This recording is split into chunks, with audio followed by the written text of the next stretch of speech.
Let's begin by telling you that the Speaker of the House of Representatives, Abbas Tajudeen, has withdrawn the Counter Subversion Bill and other related draft legislations following widespread public concern. The withdrawal was announced in a statement issued by his special advisor on media and publicity, Musa Abdullahi Krishi, on Wednesday. The decision was said to have come after extensive consultations with various stakeholders and a careful assessment of the nation's current circumstances. The Counter Subversion Bill, which was introduced on July 23, 2024, sparked public debate and raised concerns about its potential impact on civil liberties. According to the proposed legislation, anyone who destroys a national symbol or a place of worship shall be liable to the same punishment.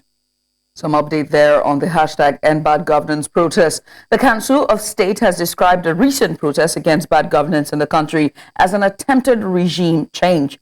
The council, comprising former presidents and heads of state, the President of the Senate and Speaker of the House of Representatives, the serving and retired Chief Justice of Nigeria, as well as state governors, also passed a vote of confidence on President Bola Tinubu's administration.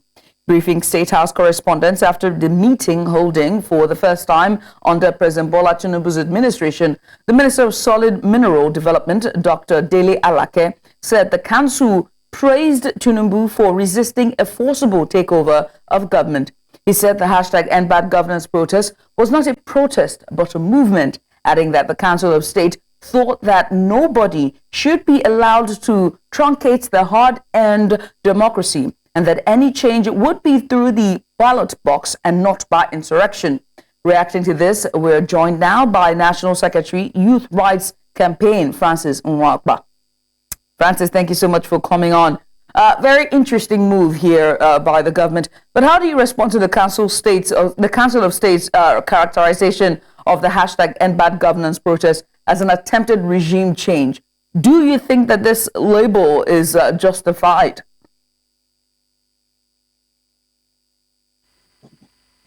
Oh, good evening, Judith. Good evening to everyone there. Well, the truth is that the Council of States is made up of a group of past rulers who have mismanaged the resources of Nigeria in the past, who have also traded the same pathway with the current government. I mean, when people protest against them. And so it is not surprising if the Council of States, reached that conclusion. Most of the men who comprise in that Council of States also have questionable character. They also have answers to give to Nigeria as to what happened when similar protests came up, during their time in government. And so we are not surprised at the conclusion of the Council of States. You will remember during the NSAS protests, in the aftermath of the NSAS protest, the Buhari regime came up to tell Nigeria that the government, those that were protesting, wanted to take to take over government. And that is the way the Nigerian ruling elite have programmed themselves to be, for people not to be able to, to cry out, for people not to be able to speak up when there are issues. It's highly condemnable and unfortunate. And what are your thoughts on the Council State's assertion that any change should be pursued through the ballot paper or ballot box rather than through protest or insurrection?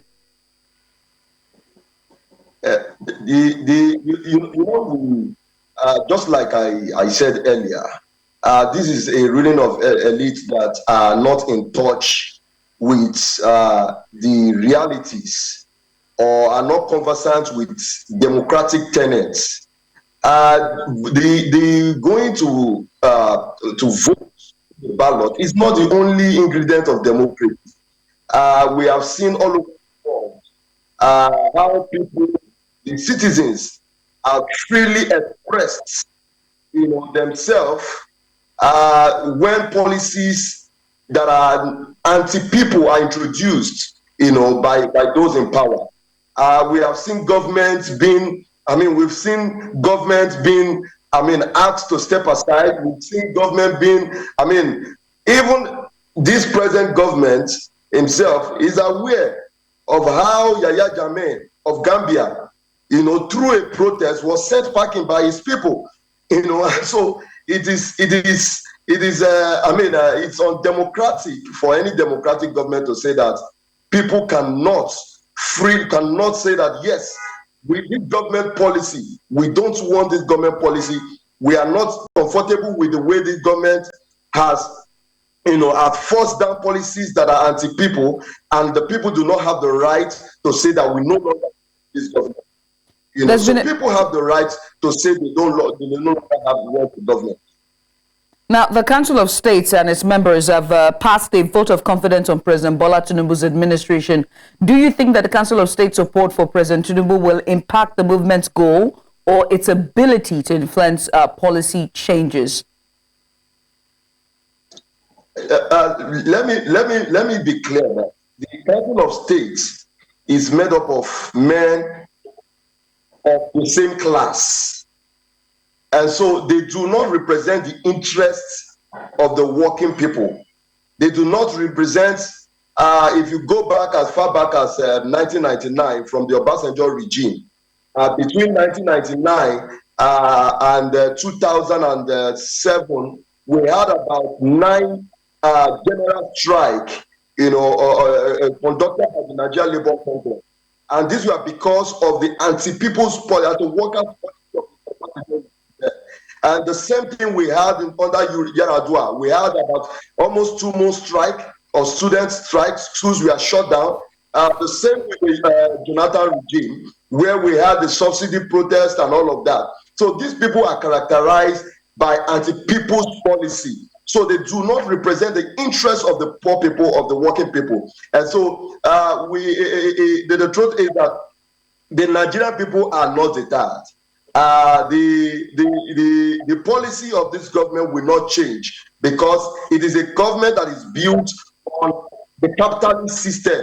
They represent the interests of a few individuals, and so it will not change. And that is why we as a people are also ready in the coming period. What we've had in the last 10 days, Gaza of what is to come, because Nigerian people are to brace up. Because the next phase of the struggle will be much higher than what we have. And let me say that 1 week after the end bad governance protest, a lot of protesters are still being held in various facilities. The national coordinator of the Youth Right Campaign, Michael Adaramoye, and a whole lot of them are being held at the IRT currently. And that is to show you that this regime is not ready, despite all the claim that he wants to dialogue, he wants to relate with the youth, he wants to, all these are just frivolous claims. Because a government that wants to relate with the young people would not be clamping down on young people who are not with arms, who are just with their placards singing, will not be firing gas. And I must say also that we, as a movement, condemn the clampdown of young people during this protest. Francis, we condemn the arrest and the killing of our people in the northern part of Nigeria, and we demand for the immediate and conditional release of those that are still in detention. Francis, I must put this out here first, to say that, the protest has been tagged an insurrection, and they said that it was sponsored by foreign actors as well as political actors in Abuja, Kaduna, and Kano that are trying to insurrect and overthrow this government. And so I have to ask, do you think that the protest could have been perceived differently if framed as a movement, rather than an insurrection? I will take you back to the ruling elites have different terminology just to discredit the movement of the people. If you remember the 1929, 1927, 1929 about women protests, up to today it is still being referred to about women riots. Why? Because the ruling elite have terminologies to discredit an organic movement of the people to resist oppression, to resist human rights abuse, to resist slavery conditions. And so they have different terminology. Well, the sponsors of these protests are hunger, starvation, unemployment, poor road, poor medical care, unfunded education. These are the sponsors of these protests. And so if a government, a reasonable wants to stop protests, what they do is to ensure that they address the issues that have led to people coming out of it. But it shows that this government, even from the address of the president, is not ready, wasn't ready to address the issues that have been raised. Why would you wait? Even if there are people who are funding the protest, right? There must be a precinct on which they capitalize on funding it, right? So why not take care of those things? People are saying we want refineries, we want our refineries to be good. Why not fix a refinery so that people do not come on the streets to protest? People are saying revert the pump price of fuel. Why not revert it so that people will not come on the streets? So the ruling elite of Nigeria will always come up with various terminology to discredit the movement of the people. And we are not part of. We know that. I mean, most of the journalists who were on the scene saw how we were contributing. We were contributing our money to fund the protest right on the protest ground. The people who bring 1,000, 2,000, 5,000 to buy water, to buy battery for our megaphone, to buy a DJ. We were contributing money right on there. So who was funding it? Francis. The people themselves are the people funding it. Francis, we're pretty much out of time, but we're out of time, but I do want to say thank you so much for joining us today and just giving your insight on this latest development regarding #BadGovernance. Again, many thanks for your insights. Thank you so much, Judith. Francis Nwapa is the National Secretary, Youth Rights Campaign, and he joined me earlier to discuss the recent development with the #BadGovernance protest. We switch gears now to state politics as Governor Siminalayi Fubara of Rivers State has sworn in 5 new commissioners and 2 special advisors at the executive chambers of the Government House in Port Harcourt. Speaking at the swearing-in on Wednesday, the governor urged his appointees to refrain from responding either verbally or through actions to the provocations of his political opponents. He said the intention of his opponents is to divert his administration's focus from achieving its set goals. Governor Fubara said it is important to maintain focus and dedication to the administration's objectives. Joining our team today is an opportunity for you to add value. We're not bringing you on board to criticize or to abuse, because the only reason why the distractors are intensifying their shot is so that we will miss our target. At the end of the day, the Rivers people will not ask us, what are the court judgments that we have? What are the protests that they want to see results? Joining us today is to help us to have enough A's in our report card. Abia State Governor Alex Oti says he has avoided following the conventional pattern of recruiting appointees to adopt a system that places qualified people into their appropriate assignments. Oti stated this at the banquet hall of Government House Umuahia during the swearing-in of newly appointed commissioners to fill the vacuums created by the resignation of some commissioners.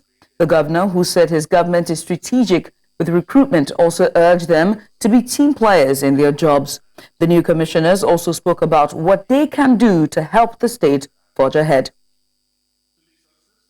What we have presently is an excellent mix of sound administrators and forward-thinking visionaries. The new system that we have created treasures the preservation of institutional memories and also makes room for the dynamic changes that will ultimately create institutions that are responsive. To be successful as a commissioner, you are required to be an excellent administrator, a man manager, a moral authority, and a visionary. A lot of things. Abia State is a new baby, and so there are a lot of unconquered grounds. I can't really say, it depends on the ministry I'm put in, but we're going to do a teamwork. All we know is that, like Aaron and her, we're going to uphold the hands of our governor. Actually endowed with both women and material resources. So all we need to do is to integrate with what is going on globally. We're going to ensure that we have put in place valuable benchmarks that we can use to track our progress as we roll out the programs that will ensure that Abians receive the highest and the first-rate medical care that is available anywhere in the world. You're watching news now on News Central TV. We'll switch gears to Nigeria's judicial sector after the break. Stay with us.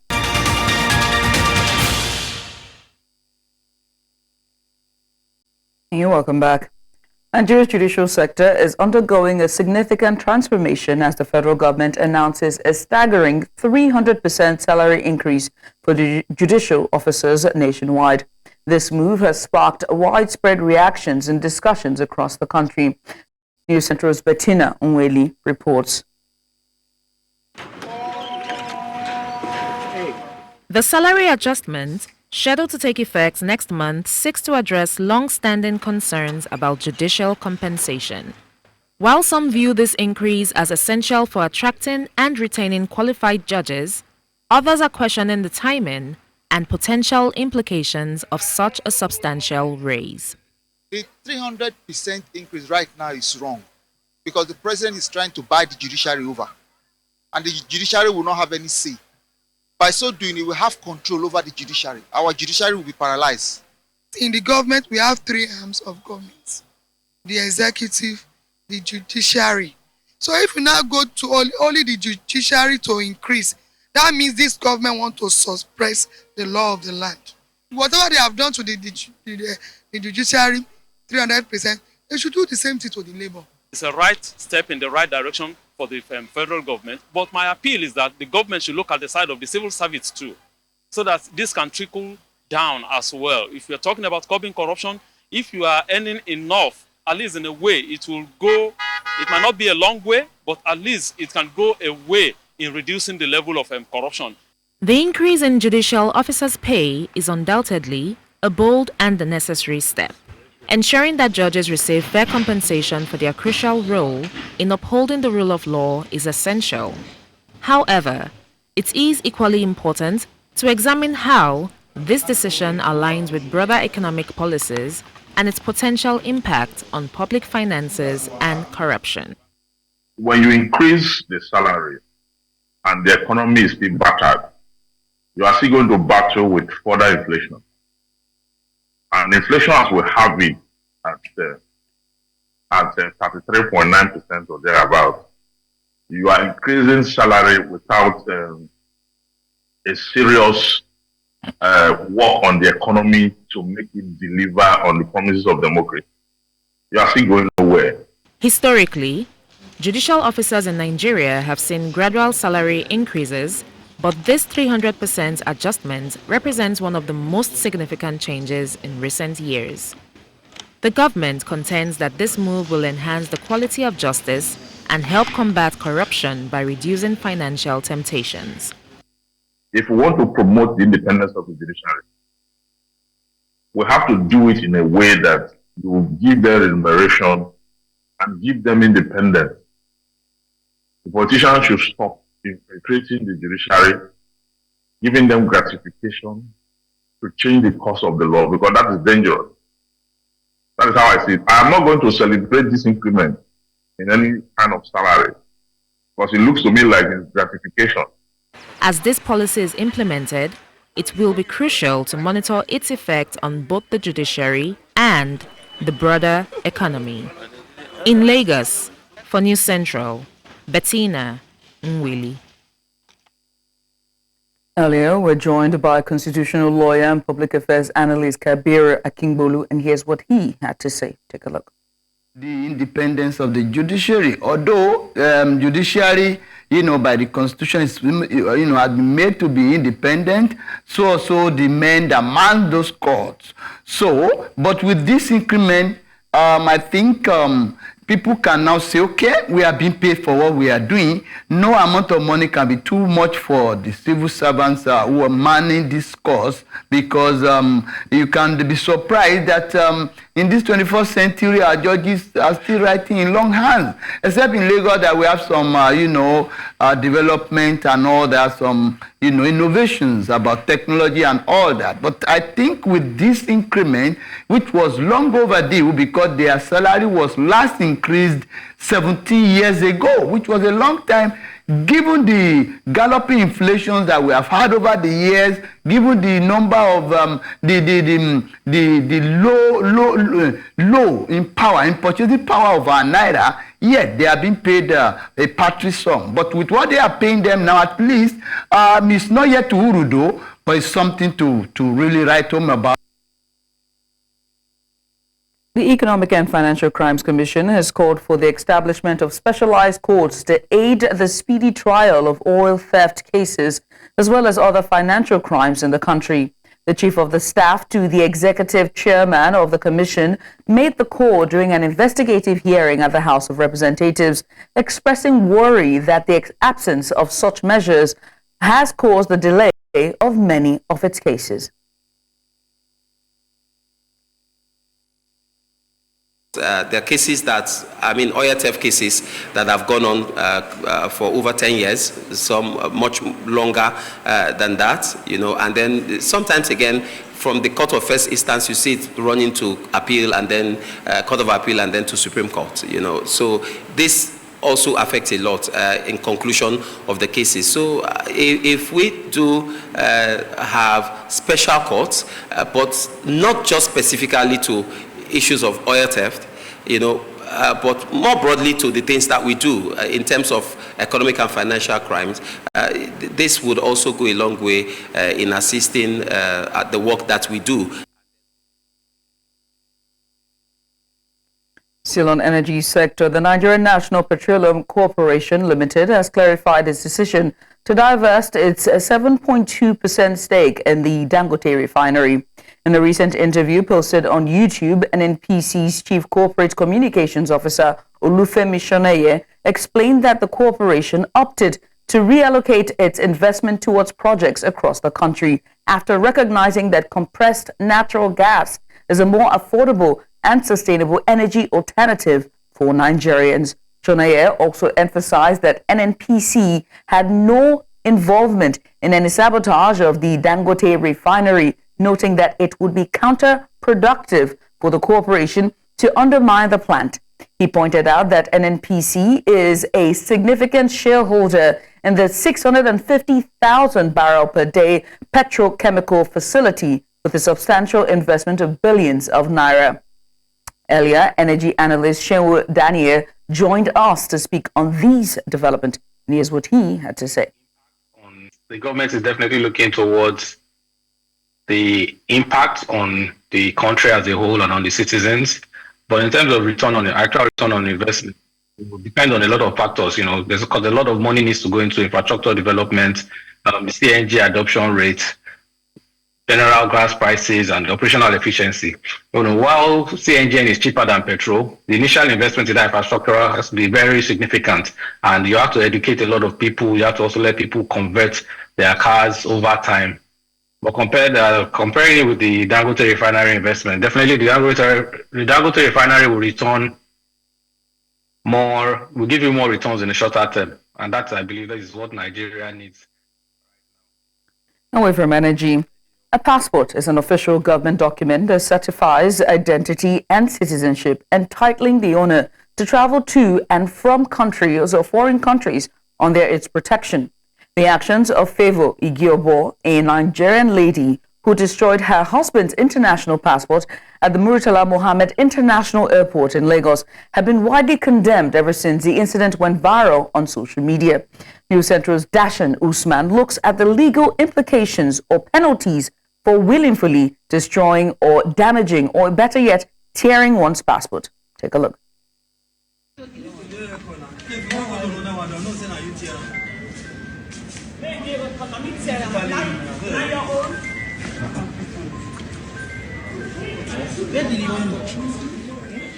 Favour Igebo's intentional destruction of an international passport has sparked outrage, with many viewing it as a symbolic assault on Nigeria's national identity and sovereignty.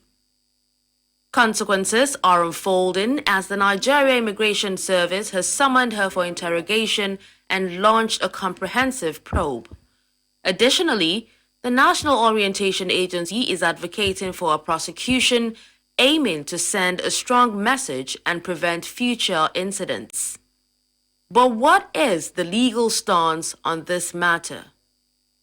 As it is, I want to state specifically that the Nigerian Immigration Service have done the right thing by saying that they will investigate.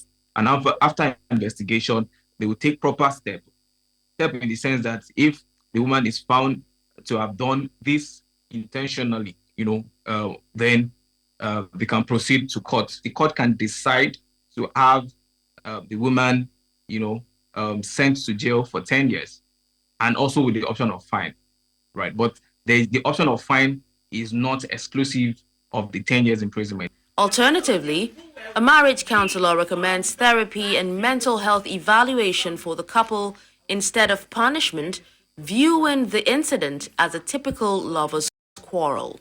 I don't think a person should be punished on the basis of their mental health. It's like punishing somebody for having cancer or punishing somebody for having malaria. Let me be mild.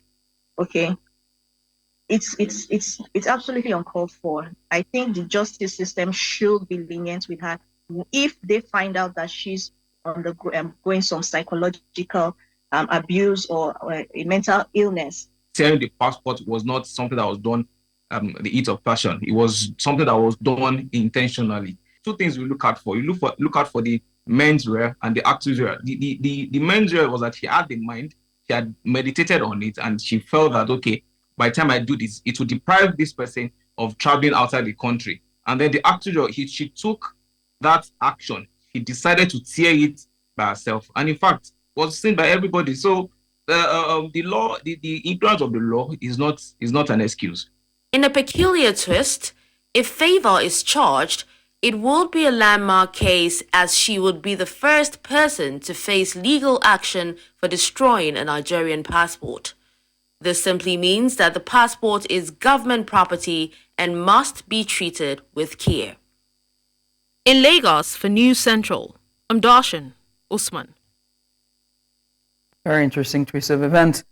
Switch away gears from now. The Northeast Development Commission has launched a cleanup operation to enhance the drainage systems in Maiduguri, Borno State.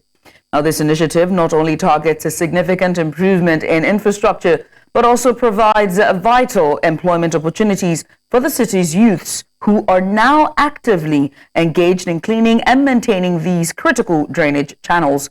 News Central's Umaru Kirawa has more on the story. Whenever the clouds gather, fear grips the people of Bulunkutu and other communities in Borno State. Heavy rains often lead to flooding in these areas, disrupting lives and livelihoods. In response, the Nigerian government, through the Northeast Development Commission, has initiated a desilting project aimed at preventing these recurring floods. Idan aka yi ruwan sama, duk ruwan zai zo ya taru a nan. Zai kusan sati ba hanya. Motoci ma sai dai su je su samu wani waje su zagaya. Kantana zo mara da sana. So kamar ungo da ta arama kamar malaria wasu sana. Amma zo mara kijin zufa ne na a wanzu do inda ando ya sasa na are. This initiative is proving to be a blessing for unemployed youths who are now finding gainful employment in the clean-up efforts, earning a livelihood by evacuating waste from the gutters. Shiro askrinyana, chida adu chabar olona halayen, ande adule ande ale, Hilan gajin da angale manya buyan. Nira du were andiro sadin alhamdulillah ya chidaya andiro awande chidaya na andiro sadin. Wanda na burin da buyan din ya. Container guda ɗaya muke da shi gaba ɗaya girman bulunkutun nan. Kuma duk gefen tsallaken nan guda ɗaya ne ake zubarwa sai an je bakin wajen jagwal ɗin nan ake zubarwa. So muna roƙon gwamnati in zai yiwu at least a mana providing containers kamar guda 20. Inadequate waste disposal sites remain a major challenge in all the communities visited. We have to look at holistically the whole process and see what kind of remedy can we provide so that that kind of water assembly in the same place cannot happen in the future. So we will now send our engineers, look at it, and advise on what to do. To address the issue of unemployment, the government is introducing a West to Wealth initiative aimed at reducing the number of jobless youths in the Northeast by turning West into valuable resources. We have a plan to create a dump site where people can now, in the long run, establish recycling machines and whatever. And the problem of the coal bed here or the drainage here is there's not enough facility for them to dispose of their waste. This is why most people are now throwing this thing into the so we're looking at it and see how we can address this one in tandem with the state governments. The Northeast Development Commission is calling on communities to take ownership of these environmental initiatives to ensure a healthier living environment for all. In Borno for News Central, Umaru Kirawa. And now to health matters. A staggering 67% of Nigerian trained doctors have migrated to the United Kingdom, raising urgent concerns about the future of healthcare in Nigeria. This mass exodus has left the nation's health sector severely understaffed, with a critical doctor-patient ratio of just 1 to 10,000. News Center's Adishawa Odushoga reports. Nigeria's healthcare system stands on the brink of collapse as it hemorrhages its most valuable resource, highly skilled medical professionals. Despite former Health Minister Dr. Sage Henry's claims of sufficient staffing, a staggering 67% of Nigerian trained doctors have left for the United Kingdom, leaving behind a thin workforce with a 1 to 10,000 doctor-to-patient ratio. What is the shortfall? We have as much as 360,000 shortfall of doctors. Lagos State is having 30,000 shortfall of doctors, right? If you look at the total number of doctors in Lagos, maybe about 7,800 or thereabouts. In an exclusive interview with News Central TV, Dr. Benjamin Olowo-Jebutu, the Vice President of the Nigerian Medical Association, sounded the alarm on the devastating brain drain, calling for improved welfare packages, better working conditions, and more opportunities for professional growth to curb the exodus. Last year alone, we lost 900 doctors between January and July. Every day people want to leave the country, so you don't even have people replacing those that are leaving. We have 774 local governments in this country. Do we have 774 primary health care center? No. Do we have functional, equipped primary health care center? No. We must start first by increasing the budget of health. Dr. Olowo-Jebutu also proposed an innovative solution, a collaborative barter system between Nigeria's health sector and the UK, designed for mutual benefit. Every government that takes our doctor away should pay us the money for training them. If you say we have 300 doctors or maybe 200 doctors in Nigeria going to the UK, how many of the UK doctors have come to now impact training to doctors in this country? You can say, okay, every year, every 2 years, you come in this particular specialty, come and train doctors in this field, in this country, and let them improve. So instead of paying those people that come to train them, the cost of our doctors living for the country is what we use to replace them coming to train us as bilateral arrangement. As the brain drain continues to cripple Nigeria's healthcare system, the call for urgent reforms and strategic partnerships grows louder, aiming to pull the nation's health sector back from the brink. In Lagos for News Central, Adishawa Odushoga.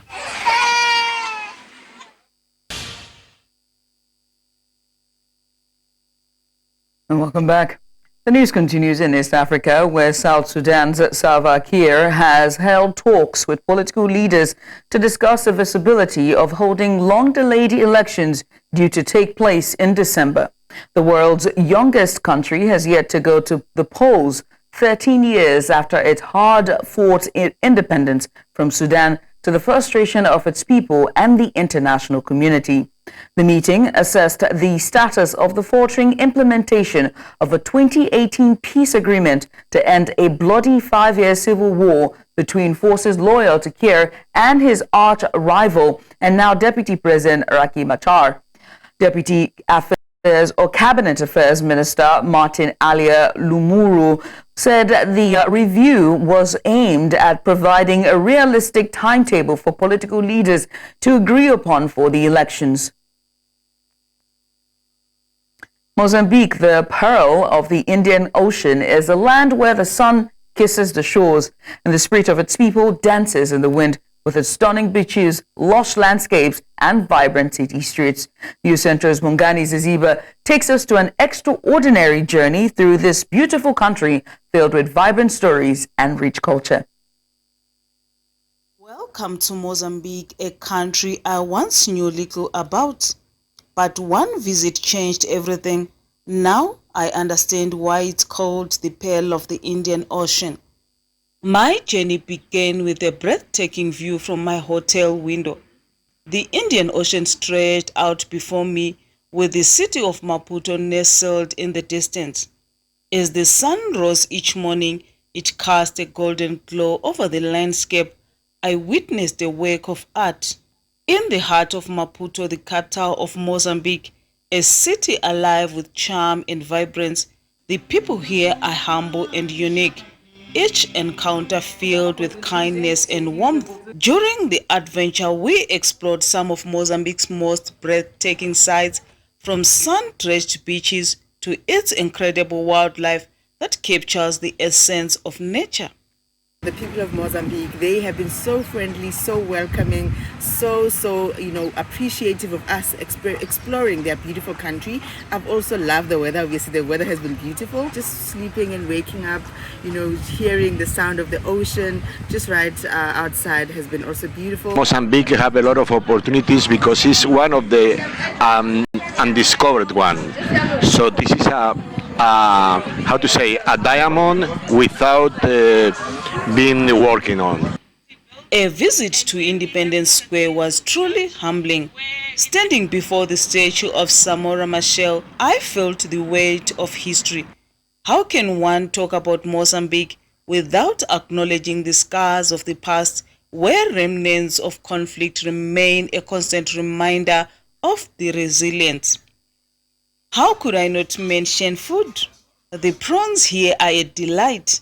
Oh, the prawns. With every bite we tasted tradition. The people of Mozambique have a remarkable way of weaving food into each story.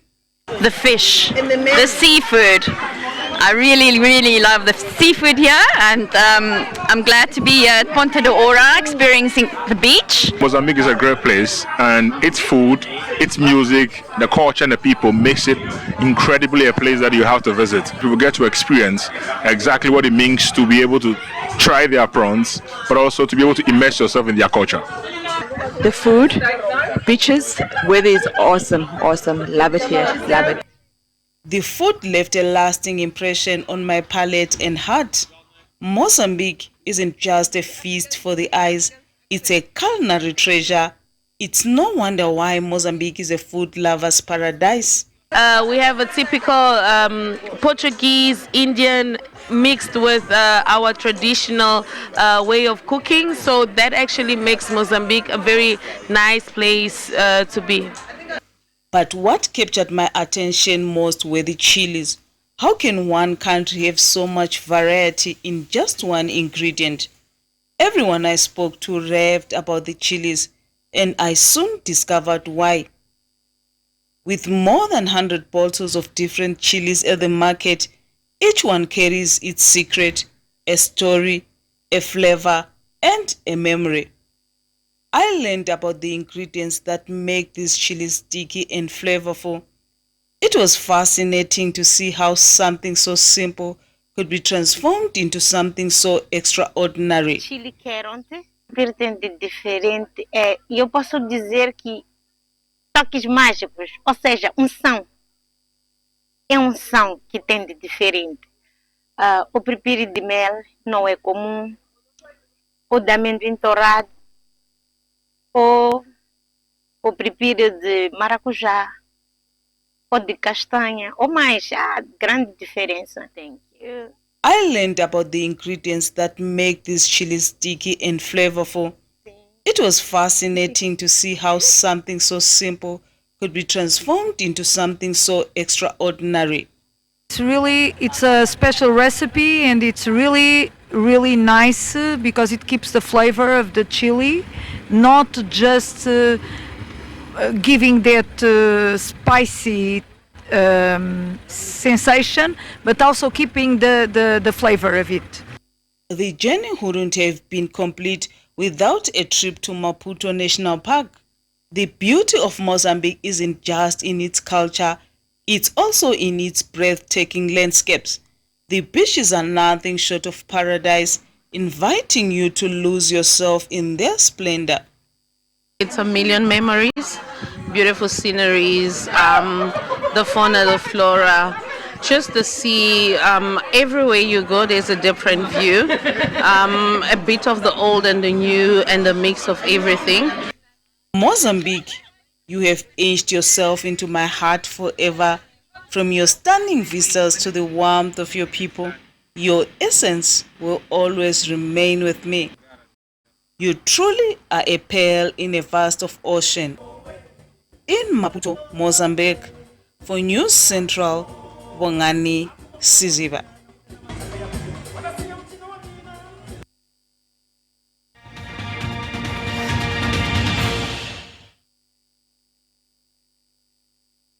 The head coach of Nigeria Premier Football League side Roma Stars, and that's Daniel Ogumodede, says his passion and dedication to the club was key in extending his contract until 2027. Ogumodede, who led the team to a second-place finish in the 2023-24 NPFL season, signed a 3-year extension with the Ikenne-based side. The Sky Blue star, Gafar, said he has unfinished business with the club as he would like to build on successes from previous years to complete the Roma Stars project. Roma Stars will face AS FAR of Morocco at home in the first preliminary round of the CAF Champions League on Sunday, the 18th of August. The 2024-25 CAF Interclub season kicks off this weekend with the preliminary rounds of the CAF Champions League and CAF Confederation Cup. First leg matches of the first preliminary round will be held from August 16 to 18 with return legs on August 23rd to 25th. The second preliminary round follows with first legs from September 13th to 15th and return legs from September 20th to 22nd. Now, top clubs like the Al Halil SC, Esperanza Sportive de Tunis, as well as Mamelodi Sundowns are exempt from the first preliminary round. Fixtures include Young Africans of Tanzania against Vital O FC of Burundi and Pyramids FC facing JKU SC of Zanzibar, beg your pardon.